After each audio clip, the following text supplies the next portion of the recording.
Ladies and gentlemen, welcome back down under the mat. We are here in Madison Square Garage. This is Mr. Dan Danielson. I'm Rowdy Roddy Reece. This is the pool table of relevancy, and we're here to talk about all things professional wrestling. We're going to be kicking it off this week with some Raw, get into some news, touch on SmackDown, some AEW, get some early predictions for Money in the Bank qualifiers. So stay tuned to find out more.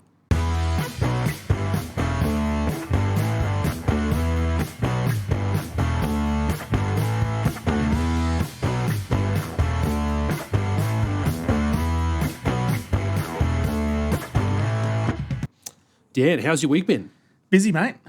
Very busy. Lots of wrestling on. Lots of things to do. Lots of work. Oh, way too much wrestling. It's also now starting to get a smidgen cold. Yes. That's why I'm in a jumper and you're in a jacket. And the unfortunate thing for those of you at home watching this in your lovely, comfortable lounge rooms or your studies or wherever you're watching it, Madison Square Garage does not have heating. No. It had a fan in summertime, which helped our feet. Yes. But I think during the colder months, I'm going to have to sort something out because it's a bit cold. Multiple layers and get all nice and rugged up. We'll be fine. Then you're done with it. We'll be okay. Yeah. Oh, absolutely. Well, I want to kick it off with Monday Night Raw and discuss the opening segment with CM Punk cutting a nice little promo, mainly targeting Paul Heyman, but also being disappointed in himself for falling for Paul Heyman's ruse, being betrayed and not listening to Mr. Oosey Juicy himself, Jey Uso. Yep. There's a couple of things that I want to comment on this promo that I wasn't a huge fan of, right? And you know, not a fan of a CM Punk promo. You know, I'm a big heard it CM here Punk first. guy. Okay. The first thing that I want to call out is that he calls in this promo Seth Rollins a Temu CM Punk. Now, I don't understand that line at all. I get the Temu is like a knockoff version, but CM Punk is straight edge. He has left the company and he's come back. He's done all these different Heavily things. tattooed. Yep. Seth Rollins is none of those. Seth Rollins has never left the company. He's always said that he wants to be nothing like CM Punk. He wants to be the furthest thing from him. He's called Punk a cancer. He said he's the opposite of what he... So how is he a Temu version of Punk? If anything, he's a Temu Roman Reigns. See, that I could get behind. Yeah. That I can get behind, but not calling him a Temu CM Punk. So I think that was a bit of a swing and a miss. And the other fun part that I thought was quite hilarious is when he starts calling out Heyman and says he wants to get his hands around his fat little neck. Like, that's an oxymoron, their champion. Still sounds funny. It sounds hilarious. It's not how it works. But yeah, I think it was a good promo in the sense that it got everyone fired up. You thought he was going to start calling out someone else, but he actually said, no, I'm disappointed in myself. Yes. And I think that is good layers of character development for Punk in that, you know, he is frustrated at everything that's happening around him, but he also can tell that it's his fault. Yeah. And he needs to improve it. And then, you know, you get all of your run-ins afterwards and it sets up your match at Saturday night's main event, which will then set up something that'll happen at Money in the Bank, which is where all this needs to go. So it's putting the first sort of footprints towards the path that we're going to go down. But, I just think it could have been a tiny bit better. Yeah, fair. Touching on those run-ins, we had Seth Rollins' Vision. Are we just going to call it the Vision? We're going to call it the Vision. Because he doesn't is have the an official visionary. name yet, but it's the Vision. So they come out, start beating down CM Punk. Sammy comes out to try and make the save. He gets beaten down. And then we get Jey Uso come out as well. And there was a very interesting shot that people really dissected after this Monday Night Raw. And that was they chased off Rollins and Bron Breakker. And then you saw Sammy there on the left-hand side of the ring with a chair About a with step Jey behind him. Uso and CM Punk to his right. Mirroring Seth Rollins in the ring with the Shield when he turned on them. Sammy's turning, right? Yes. I know earlier in the week I did say, well, I said Sammy was going to turn, albeit at a completely different segment and storyline. But Yeah. But I don't think there was ever a point in Sammy turning on Jey, right? When they first teased when he came out when Jey was celebrating the world title and he was like standing behind him when Jey was yeah, like, I just thought it was a little weird and I was like, oh, heel turn. There's never, but yeah, correct. Like that was what they poised it to do, right? They made us, we didn't think made that us. for no reason, right? Yeah.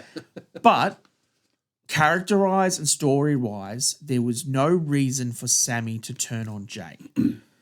There is now. There is reason for Sammy to turn on Punk because he's never liked Punk. right? And you even saw it in that locker room, the backstage segment where they just said, look, we've got to do what we have to do. Like, I don't really like you. You don't really like me. But, you know. We're going to work together. Yeah. The enemy of my friend. Enemy of my enemy is my friend. Correct. So that's kind of why they have to work together. But I can feel like that's not really wanted. And I can feel like Seth, who it was also said that he's good friends with Sammy, although they turned on Sammy and destroyed him a couple of weeks ago and Bron, you know, tore him apart. I feel like you can get Seth in Sammy's ear. You can get the wise man in Sammy's ear and you sway him against Punk. Yeah. And then there's a logical turn. Yeah. And then you've got the tension of, you know, Sammy and Jay against each other and stuff. And they eventually will come back together like they did last time when they were all separated. And Sammy Uso comes back and I love you, Solo. I don't know why I threw that in, but I did. I missed that. So does Solo, obviously, if we watch SmackDown. Yeah, I think that's where this sort of leads. And we said the other week that Sammy is such a good baby face because the crowd gets so behind him because he's always such a great underdog. This will be interesting. Well, this will be an interesting way to see because when he's been a heel before, he's been a chicken shit heel. Yeah. Like the stuff with Johnny Knoxville and stuff was like chicken shit Sami Zayn being a you know, cheeky little heel. If he actually sides with Seth and Heyman and stuff, he's not chicken shit heel. No. He's going to have to go proper heel. Yeah. Which is not really a side we've seen from Sami Zayn before. Not for a while. So, not since his Ring of Honor day. Well, yeah. That was not that was Sami Zayn. That was his trainer. That was El Generico. That's correct. It's a different person. But yeah, that's kind of my theory going into Saturday night's main event now because we have that tag team match confirmed. Bron Breakker and Seth Rollins team against Punk and Sami Zayn. So I assume there'll be either the introduction of a third man for Seth Rollins or it will be Sami Zayn and he will turn heel during that match. Or, you know, it's just going to be a regular old house show and nothing's going to happen. I don't know how to pick Saturday night main events, man. Like the first one was a house show. Second one, I can't even remember what happened on it, so it was probably just a house show. But now you've got Cena versus R-Truth booked for the show, which will be a house show match. But that's what we wanted to see. We said this before was we want Truth to get a shot. You got Damien against Drew in a steel cage. Man, I'm so gutted. I'm going to miss out on this. But that's going to be fun. You've got this tag match. And then we got Jay and Logan Paul. Yeah. So I think Jay and Logan Paul should be paid by numbers title shot, right? Yeah. I don't see Logan winning yet. I think Cena versus Truth will be paid by numbers John Cena heel match. I can't tell you what's going to happen in that cage match. It should just be Drew and Priest just going for him and hopefully finishing their feud because I'm done with it. Yeah. And then this tag match, if there is going to be something that actually storyline happens and causes you to have to have watched Saturday night's main event, it's this tag match. Yeah. But the last couple of Saturday night main events, you could have skipped and it made no difference to what happened on Raw and SmackDown. No. So I don't know. I don't know what they're pitching. Is it part of canon or is this, like you said, glorified house show? Who knows? Who knows? Moving on. Later in the night, after Jey Uso helped out Punk and Sami Zayn, he cut a promo in the ring and was interrupted by Gunther. We are getting Jey and Gunther again. Pending his defeat of Logan Paul. Gunther and Logan Paul. Nobody wants to see that match. I kind of want to see that match more than I want to see Gunther versus Jey again. For like the 7th time. I don't care. Yeah. And like we were talking about this offline. I think this is just placeholder for Gunther until this whole Gunther versus Goldberg thing comes to fruition. Because like what else does Gunther do? Like you mentioned specifically, he's not going back down to the mid-card scene. He's not fighting people that are trying to get into that mid-card title scene.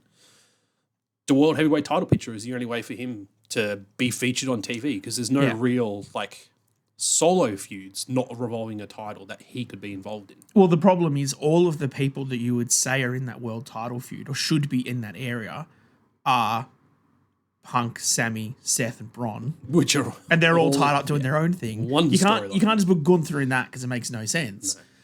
I can't see like you had the Gunther and Pat thing, and I think that was fine, but that was only a couple of weeks long. Maybe you could have extended that, and rather than have this confrontation here, you have Gunther come out and go for Michael Cole or whatever, and like just extend that part of the storyline to keep Gunther away from the title. But the second now that you have said that the Raw after Money in the Bank, I'm coming for that world title shot. Was it the Raw after or was it at Money in the Bank? That's the Raw after. It's the 9th of June or whatever it is. Okay. So that to me tells you, A, Saturday night's main event, Jay is not losing to Logan Paul. So you've already telegraphed that. Yeah. B, it also tells me that Money in the Bank is not having Jey Uso defend his title. Yeah. So that's a waste in putting the world title on hold now for another month before this match happens, because Gunther and Jay is the thing that's going to happen. Yeah. So why have we booked this so far out? Why, like, you've backed yourself into a corner now, unless you want to do Gunther versus Logan Paul, but then you have Gunther beat Logan Paul, but then your world title gets dropped on a Saturday night's main event, then dropped 2 weeks later, back to the guy that had it at WrestleMania. That to me does not make sense either. No. Because if you have him storyline. against Logan Paul, we're going to cheer Gunther to win that match. Oh, absolutely. And I don't think they want us to cheer Gunther. That's why they put him against Pat McAfee and a commentator to make him a bigger heel than what he has been. And then you would undo all of that if he goes and just like chops and beats Logan Paul. So I just don't understand the booking on this whatsoever. Don't know. I'll see what happens when I come back from Japan. I don't think anything will have gotten better. Just quietly, I feel like it's going to be exactly the same as it is right now. Well, speaking of things that probably won't get better, Roxanne and Julia faced off against Io Sky and Rhea Ripley in our main event and were beaten by Rhea Ripley and Io Sky. Mm-hmm. And then in a social media package put out after Monday Night Raw, Roxanne was a little stressed out that they lost the titles. She kept saying we, and then Julia turns around and she's like, hey, there's no we. And then she signed to SmackDown a few days later. Like, what's going on here? We rushed this storyline way too fast. They're together for a couple of weeks. They have one match together. One spot goes wrong and they collide with each other, and then that's it. We're just going to break them up. You had the potential to introduce both of them to the main roster and further strengthen that women's tag team division. What division? Exactly. That's the problem. Like, literally, name me a women's tag team. On the main roster? Active right now, that is on the main roster. Name it. Well, tag team champions. They are active on the main roster right now. Oh, well, I guess Liv isn't because she's... So your champions aren't even actively wrestling right now. Yep, okay, give me another one. Come on. This is ridiculous. It's a stitch up, isn't it? Yeah. But come on, please. Eddie. I will have accepted Michin and BFAB. Yeah, because actually on SmackDown they the- did say that they were going to go for the tag titles Yep. after Michin lost her qualifier. Correct. I would have accepted the Secret Service. Yeah. But See, on Raw, like, you put me on the spot and I just...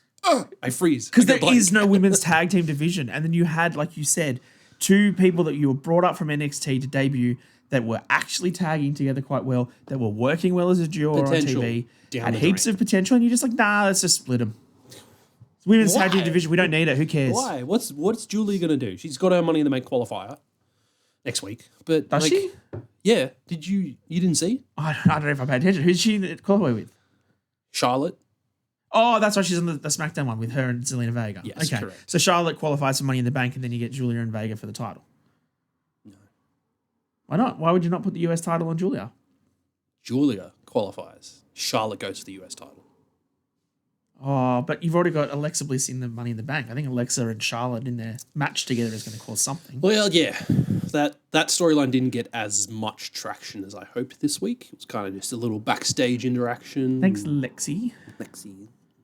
Didn't get much out of that, which was a little disappointing. But that was where it was introduced that Julia is your newest addition to the SmackDown roster. Yeah, if we go back to the Raw main event, like Yes. this match was fine. Oh, amazing. Great But match. house show vibes, bro. Like, just absolutely no consequence to what this match was whatsoever. No. And this was the perfect opportunity, like you said, to give Roxy and Julia a win. Because Io and Rhea, they don't need it. Like, why do they need to win a match? They don't. It's the world champion and the biggest babyface in your entire company. Like, men, women, I don't care. I reckon Rhea is the most over person in your entire company. She can lose any match you put her in, and she is fine. Why? No Australian bias there at all. No. I don't think there needs to be. No, I think, like, I'm not being sarcastic with that comment either. the pop that Rhea's music hits is Every time. as big as Jey Uso. Yeah, every time she gets out, everyone's just like, "Fuck yeah, Rhea's here, let's go." And the difference between her and Jey Uso is when she's in the ring wrestling, she still gets the same pops and reactions, unlike Jey. Fire. They should have lost.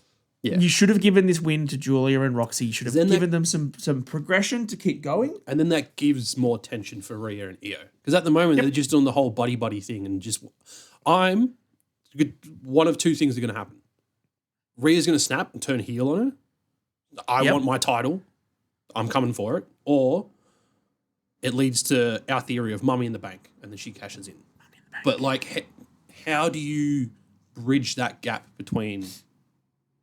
Like, how do we get to that and keep Io relevant? Well, you have Io face Julia and then face Roxy and then all the things she's already done. She's already done those, and now you've split them up. Yeah. And now, what good's Roxanne? Yeah, what about the rest of the Raw Women's division? Singles. Like, who's at that caliber to face Io? Maxine Dupree? With Natalia's help, of course. Oh, always. Yep. Because Natalia is so important. I don't know who else is there. Oh, dude, that's the problem. Like, with these releases, and I know we've got a draft coming up at some point in the next couple of months. It has not been confirmed, but it's coming up at some point. So shaking up these women's rosters will be extremely beneficial, I feel, but I feel like there's a big lack of main event talent. Becky's doing her thing with Lyra. That's fine. Bailey's going to get involved in that at some point, we assume. Bianca's off injured still. Yep, Bianca's off injured. Who else on your Raw women's roster is at that level? Damage Control is still out. Yeah. Karrion and Asuka. So, well, I mean, I also feel bad that like Asuka a couple of years ago was undefeated streak, world title, winning Raw Rumbles, and now we're both just like, oh, she'll come back as a tag team person at some point. Yeah. Like how the mighty have fallen. Man. Yeah. Yeah, look, Raw itself was a whole bunch of mid for me this week. I don't think a lot great. Well, that's pretty much all the notes that I've had. It was nice. Becky's promo was fine. Yeah, I was expecting Lyra to come out, but that didn't happen. Or at least I don't remember it happening because we watched it 6 days ago. Yeah, it was a while ago. No, Lyra did not come out. No. Touching on Monday Night Raw still, one last thing in passing before we move on to SmackDown. Karrion Kross competed in a dark match on Main Event. Huge crowd reaction. And the reason why I bring this up is because we now have Karrion Kross merch being sold at WWE live events. Yeah, so his shirt was the highest selling shirt of like the last fortnight or whatever. Yeah, on wweshop.com. He was outselling everything else. And so people making a whole bunch of noise to Karrion to say, hey, why can't I buy your shirt? Yeah, like direct interactions with Karrion at the venue. Yeah, and so he was like, good point. I'll go ask. And if you go watch his Instagram or whatever, he went on and he was like, I went back to someone in sales and I just said, hey, do you reckon we could get my shirt out there? And they're like, yeah, we'll see what we can do. And then within the day, he got a response and they said, sure, done. Next week's Raw, your shirt will be there. So if anyone is going to Raw that watches our podcast, because I'm sure there's a whole heap of you that do, buy the Karrion Kross shirt. Make this decision, the right one and buy his merch. Because like the cross with the strings and things, it's a sick looking shirt. Looks so good. So I can see why it's selling. And I think this is one of those things where it's smart that WWE listens to a crowd and listens to what the fans want and gives them what they want. And this is jumping ahead a smidgen, but I will segue that to Tony Khan. And you can clip this, literally everybody. This will be the first time I actually give Tony Khan props for doing something on Twitter.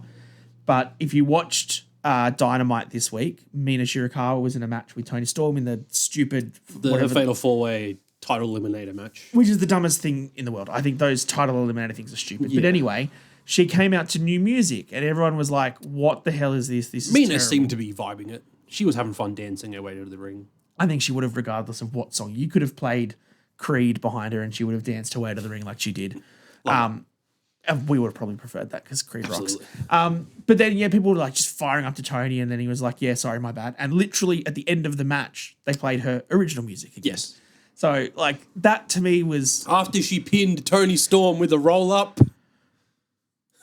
Title fucking man. Anyway, match aside, the fact that Tony is perennially on the internet has been part of his downdoing as an owner and a booker behind AEW. But this time worked. So, thumbs up. Wrestling promotions, listening to your fans, do more of that. Yes. Because at the end of the day... We are the ones that watch the product. We are the ones that give you the money for the merch and for the shows, for the ridiculous tickets for all the bloody seats at the shows that you're making us pay for. front row tickets for Money in the Bank. 40,000 for SummerSlam. So listen to what the people want. Yes. Give us more Karrion Kross. Yeah. So, just while we're on that topic, Sky Blue and Azumi, I found out after watching Dynamite, her name is Azumi, the one who dethroned Mercedes. Oh, is this okay? I haven't watched Dynamite. Mercedes was not involved in that pinfall, to clarify our question from last week. Yes. Yes. Azumi, which I found out her name was, she was in that match also, and Mina pinned Toni Storm and now faces her at Double or Nothing for the championship. Cool. Something to tide Toni Storm over till she faces Mercedes at All In.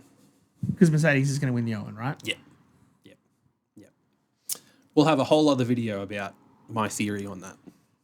I look forward to it. Mostly your theories. Yeah, you'll be fine. Let's continue on with SmackDown. Solo Sikoa and his family, bloodline, whatever they're called these days. Open the show. JC Mateo. JC Mateo. Where does Mateo come from? Don't know. It's WWE. They probably just like put a random Islander name generator on and just clicked generate. And I'm up Mateo. Then or again, it could be something meaningful to Jeff Cobb. So Felipe Mateo used to be a really great half that played for Parramatta and stuff in the rugby league. So it's a shout out to anybody who paid attention Parra doesn't to matter. Parramatta in like about 2010, 2011 maybe. Jesus. I get the Jeff Cobb to JC transition if you have copyright reasons. But then, I mean, like... I didn't mind it too much. That was fine. But, I mean, Jacob Fatu, you didn't have to rename. No. It's probably just his name. And I assumed Jeff Cobb probably had his name Jeff Cobb. Maybe they were like, they wanted to change it. I don't know. Because, I mean, he is like 43 or whatever. So he's had a long career as Jeff 22 years? He was retired. He came out of retirement for the WWE. You got worked, brother, for that for sure. No, I was going to say that he was an amateur wrestler for Guam in the 2004 Summer Olympics. Very interesting. Thanks for that piece of tidbit information, Wade Barrett on SmackDown. Yeah, Wade one of Barrett? the two. But then, it was very interesting to know that he lost both of his matches and ended up coming 21st out of 22 people. But he still made the Olympics. Yeah, he was still the 21st best wrestler at those Olympics. He did not win a gold medal with a broken freaking neck. Out of the entire world, mind you. In that weight class in those Summer Olympics of the countries that could attend. But anyway, I like this Solo dynamic again. There was a point, I think, for the last few months where we'd kind of all given up on Solo Sikoa. I do love his antics. He when he has a chance to bring out his comedic side, it's on point. It's perfect for TV. So now that it's kind of deviated away from the proper bloodline story, he's got a bit more time to showcase his talents, and it's coming across in situations like this, where just his reactions, like I liked Solo originally when he was Roman's right hand man, and he just didn't say a word. Yeah, and he was just menacing, and he was great. And I remember that run to WrestleMania 39. Where Cody had to go through Solo, and like Solo seemed like the final boss type character. Like you couldn't, like he was such a tough thing to get through. Yeah. And then he kind of got chipped away, and he losing some of his aura as a character. And then John Cena destroyed him, and you're like, oh well, Solo's gone. Solo's nothing anymore. Yeah. And then we were just kind of waiting for this sidekick thing with "I love you, Solo" and Jacob for a while. But now I feel like we've now shifted that dynamic to that it's now on Jacob. Yeah. And I think that now we're not playing off the dumb side of Solo Sikoa. I think Solo is very clear that he knows that it's Jacob. But if the longer that he can keep portraying like he's in front, the longer he can just keep Jacob down a smidge, he's still in charge. Because the second that Jacob is like, nah, I'm fully done with this, Solo knows he's out. Yeah. That's where JC comes in. Correct. To take out Jacob. And that's why I think Solo went to get more backup, because the only thing that Solo has against Jacob is the numbers game. It's going to be a hell of an interesting time when that comes to fruition and we finally get that turn. Yep. I'm pitching it for SummerSlam. Solo versus Jacob. Solo versus Jacob's probably SummerSlam match for the US title. Yeah.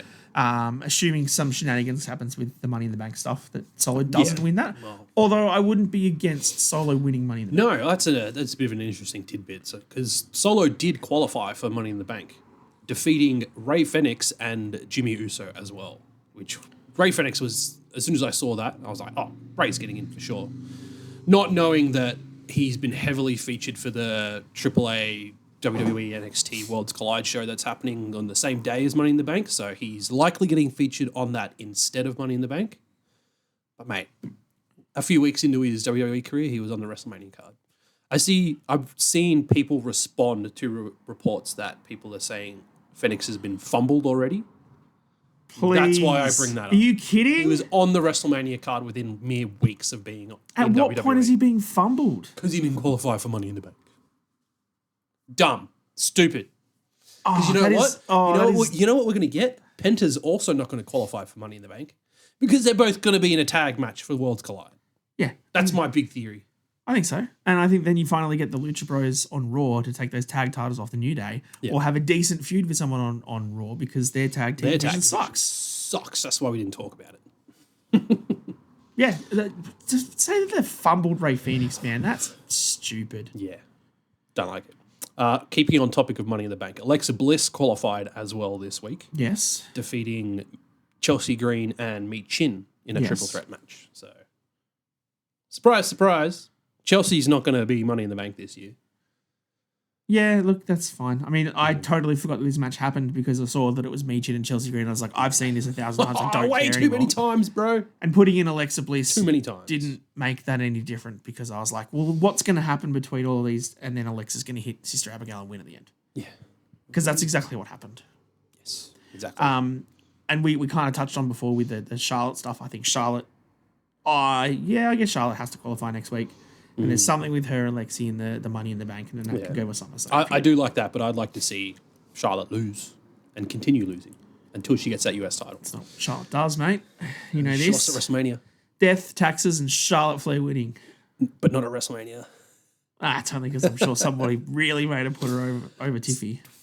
As of this recording, we have no confirmed Money in the Bank qualified matches for Monday Night Raw, but we do know next week on SmackDown we have Julia, Charlotte, and Zelina facing off, and Aleister Black, LA Knight, and Shinsuke Nakamura. I totally forgot Shinsuke was still with the company. I thought he'd left. He's not winning. No, he's not winning. It's got to be LA. I think LA is the heavy favorite. I could see Aleister going in and having a really good ladder match, but I feel like there's too much with that Miz and Carmelo stuff going on at the moment. You can just keep that running for a little longer. Yep, and I really think the Mello Don't Miz stuff is working. It's going so well. Absolutely love it. Very entertaining. Yes, and I think the Mello and Black matches, both of them that they've had, have been good, and they've both been at about 75%. Yeah. I think there's a lot more for each of them to give. There's a lot left in the tank. So I think that you can string this on. It's the same we saw with Mello and Andrade, right? It was that every match they had just got slightly better every single time, and they just kept pumping it up 5%, 5%, 5%, 5%. I think that'll be the same thing that happens here. Is that and that's why they had a best of 7. Yeah, I don't want to see Mello do another best of 7, unless that's his gimmick and he wants to start doing that. He call him Mr. 7. So that's not someone's shtick already, is Mello it? Don't Miz. Well, who knows? Oh, look, I wouldn't be against it, but I also wouldn't mind them wrestling other people eventually. Yeah. Speaking of good tag team divisions, unlike Raw, Fraxium have defeated DIY, and they have now earned themselves a title shot against Can I just say how next week. jealous I am that Tommaso Ciampa already has a beard like 2 weeks later? Yeah, dude. Like, the dude grows a beard so fast. It's just not even fair that he was like, I have to shave at WrestleMania, and he comes out 3 weeks later, he's like full fucking grey beard again. You're like, God damn it. I said this last week. I don't think Fraxium are going to get the win here, which is really unfortunate. Against for the titles? Yeah. No, they won't win the titles. Because I just, with the SmackDown tag division at the moment, until this draft happens, whenever it happens, the only credible heel tag team that could take those titles is DIY. Do we really want to give them the titles again? No. No. So I feel like Street Profits might hold it until after the draft happens. Yeah, but what other heel tag teams are there? Well, Legado del Fantasma there. No. Well, yeah, that's why I didn't really mention them, because they're But pretty much on the outs anyway. Oh yeah, Judgment Day? They're on Raw. I know, but I'm literally just trying to think of heel tag teams. Creed Brothers. I'd say pretty deadly, but I feel like we like them, I don't know if so they're they're not heels really anymore. heels. Are they heels? Technically. A-Town Down Under is a heel team. They're on the outs too. Yeah, they're They're going to not going to get split. the titles. Tag team divisions are a shambles right now. This draft and a shake-up is going to do really well. And I hope a lot of the tag teams switch. They need to. They need to. Same with the women's division. They need to shuffle everything up. And that's why drafts exist, so you can freshen things up a bit. Correct. So you can go to Japan and then you can come back and be a whole new different show of that's people. if it happens when I'm gone. It probably won't happen that quickly. No, they would have announced it already. We've touched on Damien and Drew being announced for the steel cage match for Saturday night's main event. Please finish this feud. Yes, please finish. I like all of the matches It's good. things you've done, but just we're done now. This is the final nail in the coffin, so to speak. It could be a literal coffin for me if you wanted to. Oh, coffin match. We don't get them anymore. Just throw a coffin into the Hell in a Cell. I miss coffin Wait, matches. it's not Hell in a Cell, it's just a cage match, right? No, it's just a cage match. Yeah, so just coffin straight over the top of the cage. There's only one person that I know that could throw a coffin over a steel cage. And it's probably Big Shit. 20 years ago. Okay. Our main event for SmackDown this evening, well, that evening, whenever it was, Tiffy versus Nia Jax. Great match. We had Naomi come out. She was lurking in the background as some backstage segments with Nia and Tiffy being confronted by Jade, who we think, it's not been confirmed yet, but she should be getting a Money in the Bank qualifier. And my little theory is that it's going to be Jade, Naomi, and Nia in the qualifying match. And the winner gets through into the Money in the Bank. Yeah. Because So Nia? Well, I'm still determined that it's going to be Mummy in the Bank. It's got to be Rhea Ripley. Right? It's Mummy in the Bank, and we don't give a shit who else is in there. Yeah, so everyone else is there to lose. So then if everyone else is there to lose, who's the one that's going to put on the best show in a ladder match? And I actually think of those three, it's Nia. Because I think she is the biggest, and she can take a couple of big bumps that will look spectacular in a big ladder match. And I think Jade could be fine, and I think Naomi has had ladder matches before where she could do the same sort of things. But I think of the three, the one that would have the most impact in a ladder match, especially if it's going to be Rhea and Alexa Bliss and Charlotte and stuff, it's Naomi. It's Nia. Yeah, agreed. So we had both Jade and Naomi come out during that match to cause some distractions and most notably bring a steel chair to the ringside, which would come into play. I don't understand the logic behind wrestlers, right? When Naomi's music hits, I'm going to hit you with the steel chair and then I'm going to swing around and throw it behind me. drop it right next to the ring where they can pick it up in a minute. No, but I don't understand. When Naomi's music hits and she comes out in the middle of the match to distract everybody, and Joe Tess is like, "Oh, Naomi said she wants next on the title, and that's why she wants to get a close eye on." And I'm like, but during the match, do it after the match. Yeah. If you're coming out with a chair and you watch Tiffany just win, and then you walk out with a chair and you flog her with it, you're like, "Well, I'm next." Yeah. Don't do it in the middle of the match. Yeah, and they were very quickly gone from ringside. Naomi was on the apron. Chair delivery service is all Naomi was. Tiffy goes for the prettiest moonsault. Nia kicks out. First person to kick out of the prettiest moonsault ever. Okay. And you could hear Joe Tessitore losing his mind. Bro, so bad. He was so bad in this match. Mate, it's a once-in-a-lifetime thing, someone kicking out of a finisher for the first time. Oh, just like John Cena and The Rock was a once-in-a-lifetime that we saw twice in a lifetime. Pretty sure we're going to see these again. Nia would then get on top and she'd go for a really wicked annihilator, which I almost fell for hook, line, and sinker. Well, that was also after when they were up on the top rope and she was going to body slam Tiffany, but she kind of rolled around into a weird Samoan drop. I don't even know what that was. They fell and someone Nia flipped. Good on her.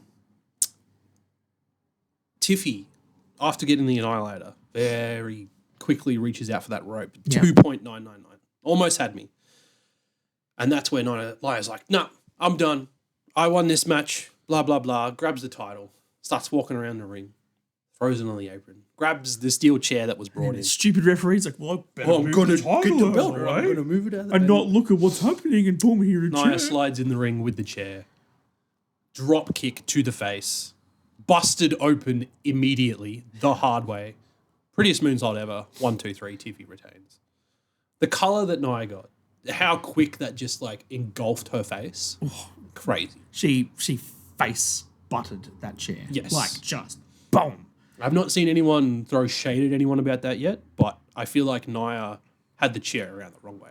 Tiffy did not hold back with that drop kick. Oh, they were both whatsoever. They were both definitely at fault for this one. Yes. This is not we're going to throw blame at someone. Like that spot as a whole could have been done a little better, a little safer.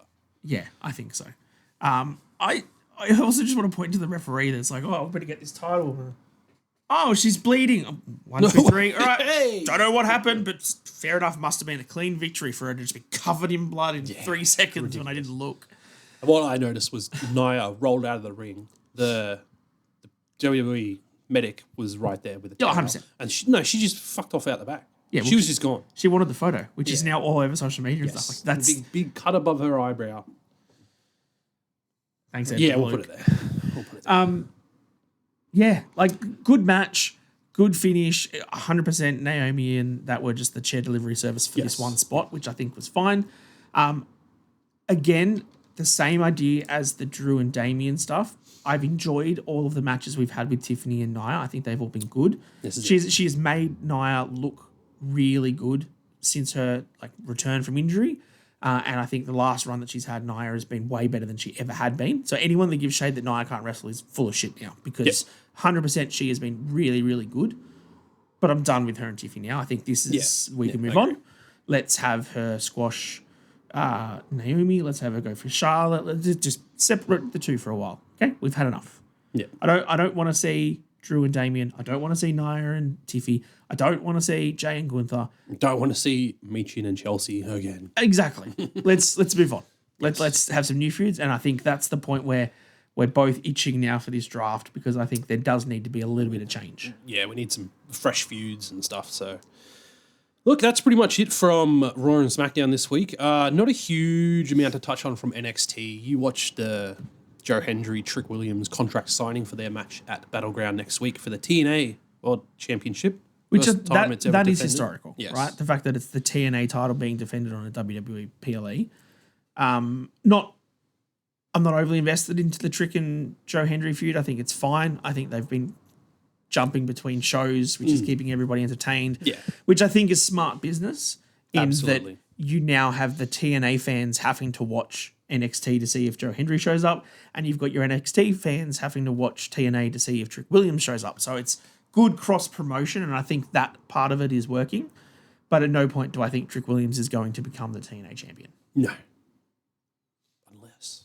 I mean, what a shock that would be. I think Joe Hendry, on a couple of his interviews this week, has said this is his contract year, right? Yeah. So I think everyone is smart enough to see what's going to happen, right? Yeah. You've had him show up in the Royal Rumble, massive pop. You've had a WrestleMania match against Randy Orton with an incredibly large pop. I still get goosebumps watching those clips. Joe Hendry is moving to WWE next year. When his contract runs out, I don't really care what TNA think that they're going to do. They could put a number on that contract. WWE will match it. WWE will double it. Like, thanks, we'll just take him. It's okay.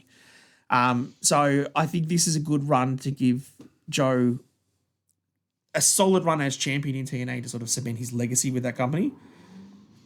Before he's a WWE guy and he's permanently in the big Fed. Yeah, absolutely. Touch on a couple of news points. Oh, actually, mentioning NXT, I'll quickly mention Jordan and Stephanie Vickers' feud ongoing into their title match at Battleground next week. They had Fatal Influence involved in that this week. Oh, did they? Poking the bears, essentially. Can I tell you that this is the second most disappointing thing I've heard about Stephanie Vickers this week? Second? Yep. What's the most? That she's dating Miles Bourne? She's dating Miles Bourne, yeah. Oh, that's cool. She's no longer single. Props to the deaf dude. There's now no longer a chance. That's unfortunate. Hey, there was a chance. There was always a chance. 0.01%. 0.00001%, but regardless, still a chance. Oh yeah, Fatal Influence have next. So I feel like it's going to be Fatal Influence going after Jordan Grace after Battleground, and Stephanie Vickers will be part of that draft and go up to the main roster. Yeah, I actually don't think so. You don't? The longer that this is going, the more I think Stephanie stays in NXT. Okay. Because you've taken Roxy up and you've now taken Julia up and now you've split them. So you've got one on each show. Yep. I don't think you need to put Stephanie up as well as that. Okay. I think that you can probably keep Stephanie and Jordan down in an NXT for a little while and build up some other people, and then those two do what Roxy and Julia did this year. Like this time next year. Yep. Okay, Yeah, that makes sense. I wouldn't be. And that mad way about you're that. not fully stripping NXT of all of its top quality women straight away, and it gives you another 12 months to get, Fallon Henley, Sol Ruka, Zarya, etc. up to that level, and then away they go. Okay. I accept your hypothesis. Hypothesis. Up here for thinking, down there for dancing.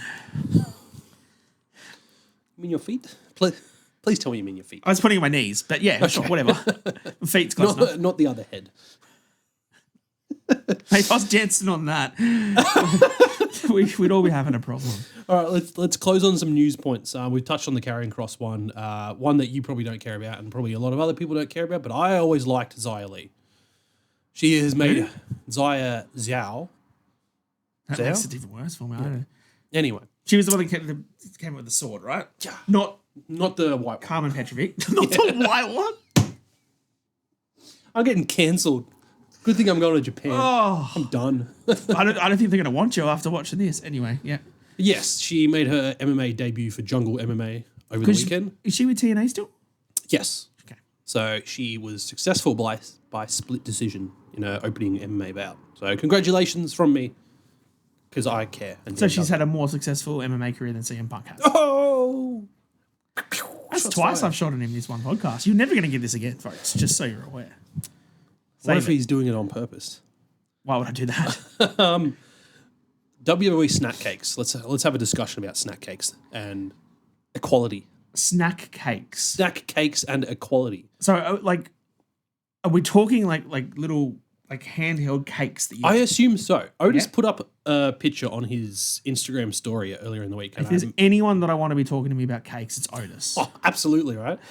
So there's been some changes to catering recently. And that would be hitting right in his heart. Absolutely. This is too close to home for Otis. Effective immediately, WWE will be making adjustments to its catering offerings for Monday Night Raw. Due to continued reports and direct observations of excessive consumption and misuse of the snack cake bar by a select number of individuals. How dare you blame Otis? How dare they for this? single Otis out like this? We've made the decision to remove the following items: zebra cakes, Swiss rolls, cosmic brownies, oatmeal cream pies. Cream pies. While these will no longer be available for free, they will be available for purchase at designated catering stations. Here's the problem. We've had our fun with the cakes, right? First of all, I think the problem is that they're having oatmeal cream pies before a match. They probably shouldn't be doing that. Excessive consumption of it. of oatmeal cream pies. And I feel like if it is Otis, I feel like it's going to be quite funny when you see Tozawa just walk in there and just get cake upon cake and just walk out with them. Like, Tozawa, you're not eating those, calories are you? up, bro. It takes a lot to maintain that mass, you know? Absolutely. Here's the problem with the picture that he's uploaded. And he's put a caption, WTF. We'll put it here. They'll be available for purchase at designated catering stations. $1 per item for male talent and staff. $1.50 per item for female talent and staff. That's What? What are we doing? What are we doing that for? Why? There is no possible reason you could give me for having a price difference for those items for different gendered individuals. No possible reason. No possible reason. I'm now trying to think of a possible reason. For the sake of finding a reason, or which I don't agree with, men consume more, so they should pay less.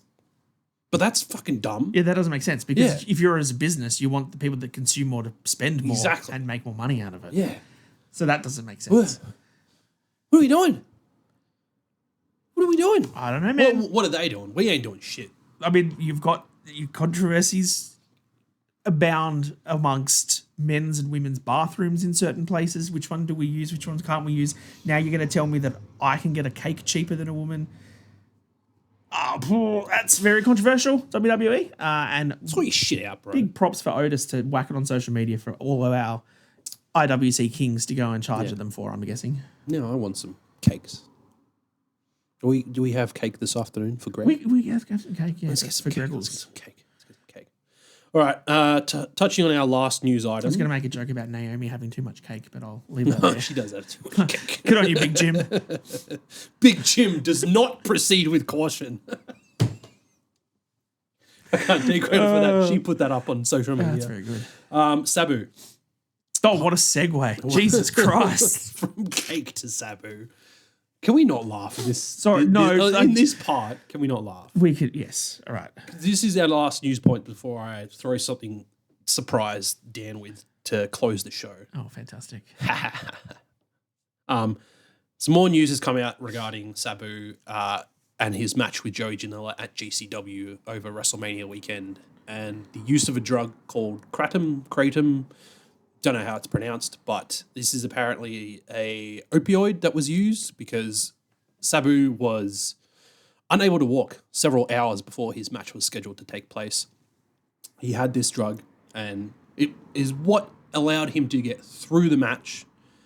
And then after you find this information out, that an interview with Joey Janela did with a news outlet, can't remember which one. Yep. It kind of makes you think if that had anything to play, not the GCW part, but that drug use had anything to do with the unfortunate circumstances of Sabu. In his passing. Yes, in his passing. I don't really know how to talk about these sort of sensitive topics very well, as you can tell. Yeah.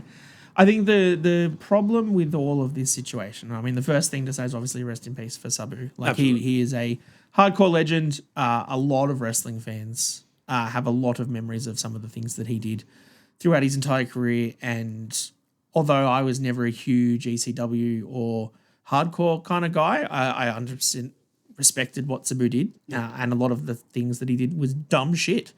And death matches and barbed wire. And he for 40 years destroyed his body. And I think that was kind of one of the things that Joey Janela said was that, he had his vices throughout his whole life. And things like this kratom and weed and stuff were what allowed him to get through, right? Yeah, and to help him get off other stuff as well. Correct. And when you're someone that's 60 years old and, is happy to throw your body through barbed wire or, fall to the floor off a wrestling match and get whacked with chairs and things like that, your back's not in good nick. Your knees probably aren't in good nick. Your whole body probably hurts. So having things like weed and other things to help your body feel better is probably how Sabu got through his life. So I think it probably, yes, had some influence on, his passing and the condition his body was in at his age. But can you blame GCW or any of the wrestlers or anyone other than Sabu for that? Probably not. No. Because it seems like that was just part and parcel of what Sabu did. Yeah. And, to go out and say that they forced him to wrestle and stuff like that's probably a bit harsh. And I think that's why we wanted to bring this up. Because a lot of places are pointing the blame at Joey Janela at GCW for what happened. And if you look at the interview, the facts that have come out since this occurred, right? Joey Janela, when he had that interview 2 days after the match, he was still painting a picture of Sabu as the hardcore legend, right? Of the mystique and the aura of what Sabu was. So like he says that he was knocked out and he came back, and that's all just pumping Sabu up for what he was, right? Yeah. He had the match. He walked out of the match on his own 2 feet. He then went to WrestleCon like the next couple of days and did signings. So Sabu was fine. Did he pass away 2 weeks later? Yes. Are the two things directly related? Possibly. Are they not related? Also possibly. We don't know. But I think the key point that's come out since his passing is that, everything that they wanted to do was for Sabu, and he did it on his own. He was willing to do it all himself. Nobody forced him. Nobody drugged him. Nobody threw him into the ring, and he was concussed, and they made sure he finished the match and stuff. Like, no, like Sabu did it all under his own power. Unfortunate circumstances all around, but for those of us that have been around the wrestling business for as long as you and I have, it's not the first time we've seen, wrestlers' lives impaired due to, their vices and their life choices, and it won't be the last time that this will happen either. So it is a wild, wild industry, and all we have to do is give respect to these people for their careers and the fact that they gave their mind and their body to wrestling for so long, and Sabu did. For 40 years. 40 years, man. He gave That's a his hell of a body. career. He gave his body to wrestling, and he did everything he could for the fans. And I think the important thing for everybody now is to remember that side of Sabu. Yes, correct. And so we don't finish this show on a downer on such a sensitive topic. We will now be doing our official predictions for Money in the Bank. Oh, will we now? Yes, this is why I wanted to spring it on you. I know he's already, but It's Mummy in the Bank. me. Yes. Yeah, well, okay. we are both choosing Money in the Bank for the women's Money in the Bank. Let's hope that she actually gets put in a qualifier, or because there's been so much discourse about her just inserting herself into that triple threat at WrestleMania, maybe she just inserts herself into the Money in the Bank because she hasn't beaten Neo. Like Brock Lesnar at like the end of the match, he just walks down and grabs the Mummy briefcase. just comes out, runs up the ladder, gets the briefcase. And she does that. And the men's Money in the Bank. So this one's much more open, right? Oh, absolutely. The one that I've kind of pitched that I think I would like to see, but then I also then counteract myself and think that it won't work, is Bron Breakker. Right. Now, I would love to see Bron have it because then you've got Seth's faction. Does he just division. hand it over to Seth at But some that's point? the thing, right? That's the control, is that he has it. So, like, Seth's like, well, I'll get my title shot, but if I don't, he can just do it for me. My only problem with this is that you saw this 2 years ago with the Judgment Day where Finn was doing all the title shots and Damien was doing another one like that. But I'd also think that was tension between the two. I don't think this would be tension between Seth and Bron. I think Bron is very clearly the number 2 under Seth. Yeah. I think that the way that you could play that off is that faction, Seth can win the title, and so he can beat Jay or Gunther or whoever gets it, and then Bron holds the Money in the Bank, essentially saying As no a one can guard. get to Seth. Yeah. Because if someone gets to Seth and takes that title, then Bron just takes you out. Yeah. And Or that he way, cashes in to get involved in the match, make a triple threat. To stop it. No disqualification. correct. So, like, that could be a I way kind of that like you... that theory, actually. you It's, have a it's something protection like of it. completely different that we've never had before. And then, like, of course, like, you can build that tension down the road. If Bron holds it for 10 months and he still hasn't cashed in and Seth is still champ, you can tell that story of, in the final stages of that contract being available before it runs out, you can sow those seeds and give that tension. I kind of like that. I really And like then, when you sow all those seeds and you get that tension, Bron actually then cashes it in on John Cena and takes the title, and they have both world titles. Oh. No, he won't be John Cena by then. Well, somebody else, whatever. Yeah. So I think Bron would be like That'd be a very interesting one because, yeah, like having someone be there as backup with that yeah, to keep that championship with Seth. correct, and because protect it changes the usage of the Money in the Bank briefcase from being a cash in to win a title to a protection of the title. Yeah, that's cool. I Different like way that. of doing it. Yeah. If not Bron, I think the favorite is probably LA Knight. Yeah. Because if you're not doing it on the Raw side of things and it's going to be for the world title, the WWE title, the only person I think over there on that world title scene that probably needs something to make the jump from where they are to the top, it's LA Knight. He had that really good four-way with Roman and AJ Styles and stuff at Royal Rumble last year. He's always been in and around it, but I think a lot of... He's got to get there at some point. He's got to get there at some point, but I also think a lot of the fans, maybe it's just me because I hate the BFT as a finishing move, don't necessarily see him as a world champion, right? He's clearly was a good US title. He's good in the ring. He's great on promos. He's always right there, but it's like Jay, right? Yeah. Jay Uso needed that thing to get him to the top, and it was the Royal Rumble. I reckon LA Knight needs Money in the Bank to get that step up. And I could see it doesn't have to be for the WWE title either. So I could see him cashing in for the World Heavyweight Championship at some point. And that's who my pick is, to cash in on the World Heavyweight Championship. Mm-hmm. My pick to win Money in the Bank, should he get a qualifying match and qualify, is Karrion Kross. I feel like there are big things coming for him, and I feel like this would be a really interesting way to have him further his persona of like the hourglass coming back into play and turn it. Your time is running out. So you're telling me that you're going from the guy who's getting an advertisement break on Netflix promo segment with Kathy Kelly and a match on main event is going to be your World Heavyweight Champion? Because I have seen, because of how positive his feedback has been the last few weeks, and that rant that he did on the Raw talk around WrestleMania, that rant, backstage personnel are looking at him with like money bags in their eyes. Okay. So I've heard big things are coming. I wouldn't be against it. That's my shot. Go for it. Just give him the money in the bank, because then, like with the money in the bank, you've got time to build that character to that eventual cash in. Okay. And that's time to get Karrion Kross on TV, give him some storylines that can benefit his character, get people invested. I mean, they are invested now. He's number one selling shirt at the moment. Okay. Something different. I think the one thing I definitely want to see, though, is never do what you did last year with Drew McIntyre and cash in at the same event. For God's sake, use the briefcase. Use it as a story. Use it as a plot point, because... I think especially with that Bron Breakker plot point with Seth Rollins and the potential of elevating Karrion Kross finally.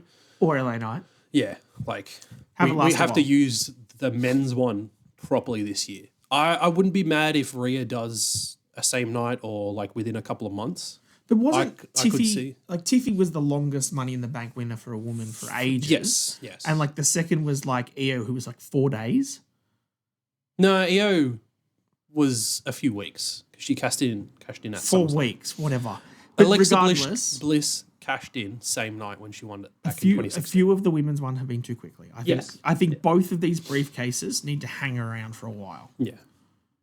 I reckon Mummy cashes in before SummerSlam. Or just after, depending on who EO faces.